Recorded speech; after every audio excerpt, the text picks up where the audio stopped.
On this show do not reflect the views and opinions of our advertisers and management of Pacific Telestations Incorporated. You're watching Buzz with Jess Lujan. The views and opinions expressed on this show. Good evening, Guam, and Happy New Year. I'm really honored and privileged to have as my first guest in 2014, Guam's own pioneer of Chamorro recording artist, Johnny Sablan. Hey, Johnny. Buenos, Jesse. Man, you know. I tell you, Johnny's sitting right next to me, right across from me.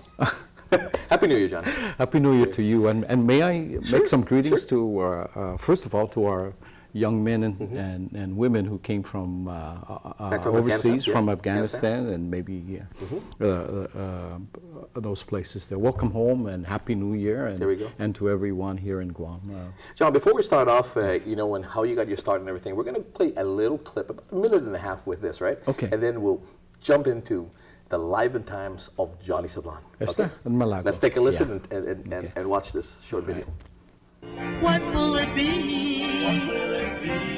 Will she agree to go steady, steady with me? You got an imitation heart. You got an imitation, yes, an imitation heart. Darling lady,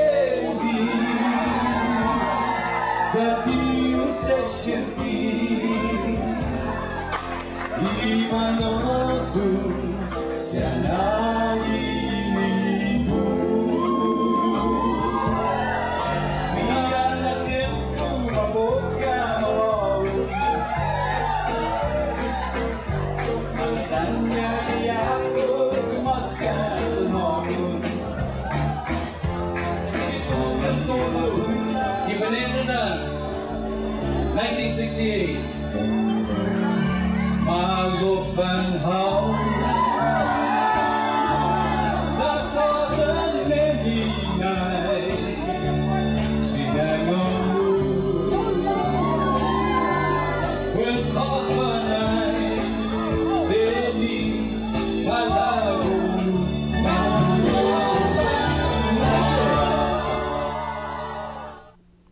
And that, of course, is a little snippet of Johnny Sablan from the very beginning to current. And Johnny, if I'm not mistaken, 2011, you were awarded the Island Icon Award by fellow musicians and Island Music Award. Award as an icon, yeah. Congratulations, pioneer. But I was just at awe. I mean, Imitation Heart here. That was actually your fourth song that basically went number 80 in top Billboard 100s back in 68, I think it was? No, actually it's 61. 61? Yeah, oh, okay. 1961. Wow. I was 13 years old. What happened? How did this come about? Well, I was singing since I was 10 years old here in Guam, in the Pala Pala circuit here. That's the fiestas, the weddings, things like that, and also the village contest. Sure. And my dad wanted to go to the States to get to further his education in trade schools. So we went to LA, and there was this Friday night talent show, and I asked my dad, can I join that talent show? And of course he said, no problem, but it's just like a small town, you just go over there. And so we went over there, and that I remember, and I sang a Paul Anka song, that he was my favorite singer, and I sang Diana, and the next thing I know, I won second place. And then I found out later that there were recording companies that wanted to audition, and so I did, and got me a 6-song contract, and for a recording label when I was 13 years old. So. And one of those songs actually that you record is Agate Town. And Agate Town. I remember in the 60s as well. I mean, KUAM had broadcast Johnny Sablan is going to make his I mean, that song is going to be played tonight. And I remember as a kid listening, to the radio for Johnny Lujan. Wow, Chamorro Steve, is he really Chamorro singing this Agatown? But it was basically your fourth recording, the song "Imitation Heart," that made it 80 in the Billboard. That's correct. From what I remember now, that and I believe it's in the Google. Sure. You can Google that, but. It was a doo-wop, shoo-wop time period where you have the Penguins of Earth Angel. And as a matter of fact, the Penguins, if I'm not mistaken, John, you were an opening performer for the Penguins, right? That's correct. They had a big hit called Earth Angel. Earth Angel, of course. Earth Angel, Earth Angel. There we go. Yeah. So. They asked, as part of the recording group, we went to different regions in LA. You went on tour. That's right. I went on tour with them, but I had a guardian because I was only 13 years old. There we go. And I sang songs with Diana, and of course I sang my Imitation Heart, and it was a big hit when I sang Paul Anka, because they thought I was Paul Anka. Why not, right? Why not? Yeah.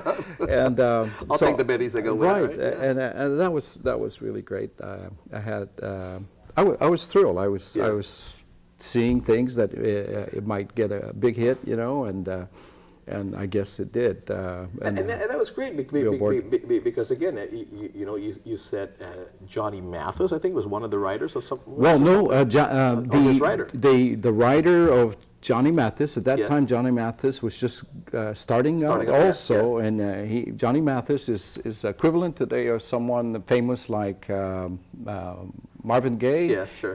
Very big singer at that time, made it big. Yeah. But he was singing love songs, And so one of the producers and writers were writing the songs, Will She Agree to Go Steady, Big Fat Lie, and I Don't Want to Miss You, I even co-wrote, collaborated with them. So Imitation Heart and I Know, which was the last song. And that's great. So let's just move forward here, because you started out basically your influence, the doo-wop, that era there, and you can tell by your singing, right? This is during Richie Valens' time. There we go. There we go. Yeah. But Chamorros had also different influences, because a lot of Chamorro artists that were singing at the time that you were singing as well had the country western influence as well. Well, I was singing all kinds of songs. When I was here in Guam, at 10, 11, I joined a band also, to get my experience, and most of the contracts are military contracts. So obviously you sing country western on a country western night. I sang jitterbug music, so I was well exposed to different types of music. So when I was there at that age, 13 years old, I was singing rocking in the treetop all day long, rocking and a bopping and hear the song, rockin' Robin, Now you were at the time, of course, when Elvis came out. Elvis was demonic symbol at the time. Was my favorite singer. America wasn't used to that yet. The gyration. Did Johnny come with the gyration at the time too? When I started singing, my first song in Guam, when I started singing, was Elvis Presley's song. And you were gyrating on stage too? Yeah. Well, I was getting there. But one of the songs that's at the little home store down in Agate, Sablon store in Agate, there's a jukebox, and my uncle, who's the same age as I am, his name is Tarson. We love singing "I Want to Be Free Like a Bird in the Tree." So we raised our hand to go and sing for the families and the sick over at Guam Memorial Hospital. And we were just 10 years old, and we sang that song. We came out a big hit, and our primary reason actually was to go and watch a movie at Johnston Theater, because it was hard to get any rights to go up from Agate. So let's jump now. You went back to the States. You went to junior college over there. You were part of a international club, I guess. That's correct. And then I guess one time they approached you, and they didn't know your artist background, your recording artist background, but they said, "Hey, Johnny, can you put together some Guamese songs?" And you were like, Guam, man, I don't know any Chamorro Yeah, songs. I was numb, actually. I was doing international dances, Filipino, Hawaiian, Greece, Persians, and because I belonged to this international club. And later on that year, it says, can we do something from your place, do a Guamese cultural show? And that's when I really thought about it. I was numb, and then I said to myself, boy, nothing at that time, right? And also that's when I really came to me about my identity. Yeah, just like that. And that was 67, in 1967.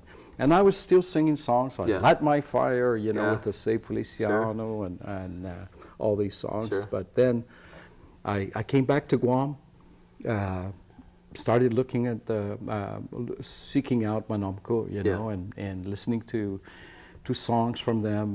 There was an old grandma of my Sablan side, and she sang songs, like a Cantan Samarita. And also, I was actually groping, looking for traditional materials. And there are quite a few people have helped me, and that came, Dalai Nini album, my first album came through. And very, very, a lot of credit goes to my Uncle Greg Guevara and Auntie Evelina, who lived in Vallejo, because at that time, when you do your research, and when you're looking for tomorrow food too from college, you go drive up to the nearest uncle. You were a starving student. I was a starving student. Well, they love to sing tomorrow songs, and so in Vallejo, California, I was able to start singing tomorrow songs. So they helped me on my diction.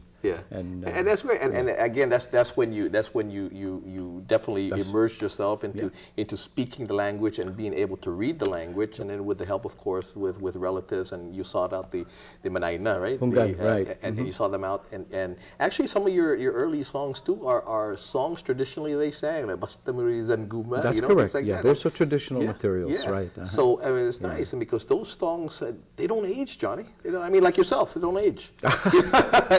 They don't age. I mean, you play it now, and it's still very much. I mean, the influence. I mean, I guess as a pioneer recording artist of that time, it still is on. You were the first, and it's fantastic.